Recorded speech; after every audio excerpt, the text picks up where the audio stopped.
Hi there, my name is Barry and I'm the Manager of Student Accessibility Services. And in this video, I'm going to be talking about AO, or Accessibility Online, and specifically the faculty portal side of things.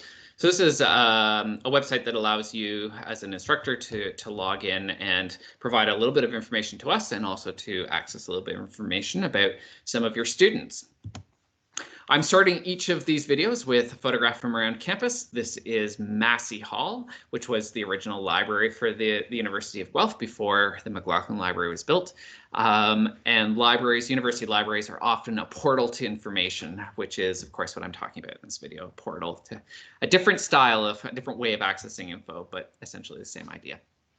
So when do you need to access the faculty portal? Anytime that you're looking for information about students who need extra time on quizzes, tests, and exams. That was sort of the first item that we launched when we put this into action. If you're going to provide us with some information about your assessment, so we do send a request to instructors to tell us about the date, time, format of their exams, which helps us to more efficiently support accommodations for exams. And we send out that notification before the semester begins. And then someday, hopefully in the not too distant future, you'll be able to see classroom accommodations as well. That is not currently live because I'm recording this in April during the pandemic, and there's not a whole lot of accommodations going on in classrooms because there's not much happening on campus. But you would potentially be able to see things like, this student has an assistant with them, or student needs preferential seating in a particular, at the front of the class, or the student uses an FM system so that they're able to hear, some of those types of things.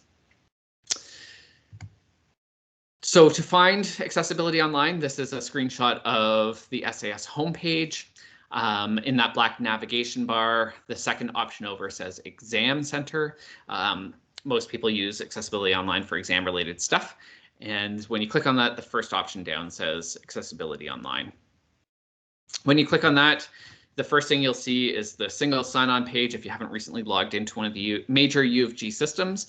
So your regular University of Guelph username and password goes here.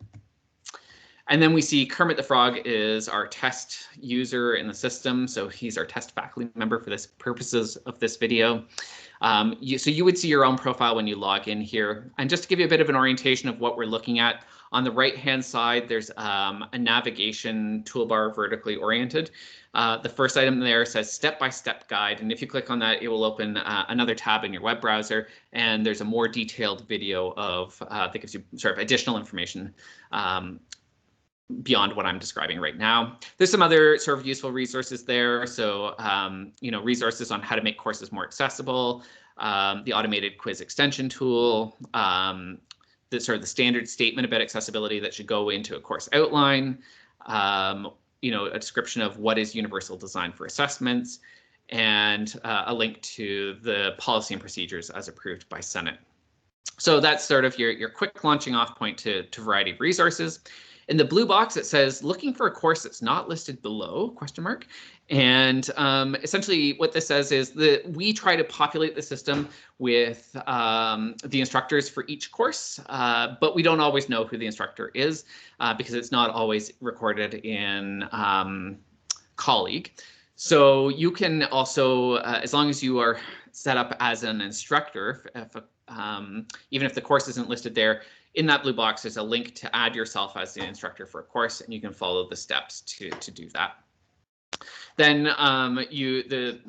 there's a section that says Winter 2021, and it will list any courses that where you're known to be the instructor. And the column on the right-hand side says provide data. So if you click on one of those options, it'll take you to a form where you can provide input data for us about the date and time of tests and exams in your courses. So it just, again, helps us to be more efficient in making sure that accommodations are supported. And just next to that is a column that says test and exam accommodations. And then for each course, it has a link that says view students. And so if you click on that, I didn't get a screenshot of it, but if you click on it, you would see a list of students and their time-based accommodations. It also does indicate who their SAS advisor is. So if you have questions, you can ask those questions. So please respect our data. So it's really important that instructors know that registration with SAS, the data that's listed there is always as accurate as it is at the particular moment, but there may be gaps. So, you know, sometimes students are in the process of registering with us, but they don't have any accommodations yet because they haven't met with us or they haven't provided all of the documentation that we need. Or sometimes, you know, they just haven't renewed their accommodations yet for the new semester. So we do renew accommodations each semester, and that's our way of checking to make sure that those accommodations still make sense for that particular student. Sometimes we just have marked a student's, you know, their file online as needing a little bit more conversation, so we're waiting for them to come and meet with us. So really important is to know that students register with SAS on a rolling basis and that is legitimate for all kinds of reasons. So that might be, you know, they were in a car accident over the weekend and they have a concussion or a broken arm, or, you know, they have an emerging mental health condition that, you know, is only just being diagnosed and they're just figuring it out. So we know that the average age of onset for many mental health conditions is actually lines up with the age of university students, just sort of biologically what's happening for people at that stage in life. So there can be lots of reasons that accommodate that a disability is just emerging, and so people register with us almost every day of the year. Some common questions that you can ask student that you might ask us, that faculty often ask us, is, you know, why can't I easily download a list from AO? And the reason is because that data, as I said, it's rolling data that gets updated regularly. So we kind of want people to come back to the system and access the data when you need it, rather than the risk is that if you can too easily download it, that you download a list, you know, at the beginning of the semester and then you never come back and check. And meanwhile, things have been updated. Generally speaking, if there's a test or an exam and it's less than a week before that test or an exam, you know, we need to make other arrangements. It's perfectly fair with less than a week for you to log in and to imagine that the data that you've got is more or less accurate. How often should you check AO?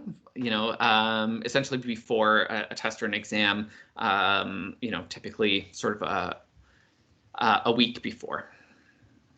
And what do students do? What do you do when students have multiple times? So sometimes, every once in a while, you'll see a student listed as having, you know, time and a quarter and time and a half. There's lots of reasons for that. Sometimes it's because the student is known to sometimes have flare-ups, and so they, you know, or they're entitled to the larger amount of time, but sometimes things abate and they know that they're not going to need the full amount of time, and so it's really intended to give students the flexibility to downgrade their accommodations. But you're not going to know whether an accommodation needs to be downgraded in the situation or not. So we always advise you to go for the larger amount of time. Generally, what you'll see is a multiplier. So time and a quarter, time and a half, occasionally, but not very often, time and 3/4, or double time is the maximum that we ever give. And then you might also see plus 15 minutes or plus 30 minutes, primarily used for breaks, occasionally used for other things, but yeah, so the only thing that we don't do is we don't combine double time with either just a straight 15 minutes or straight 30 minutes to increase the writing time. If you're getting that extra couple of minutes on top of double time, it's intended for breaks. And when students come to the exam center, we manage that, we monitor that. Online, it's a bit trickier, and you just kind of have to, you know, we take it a little bit on faith that they're keeping it to what's appropriate.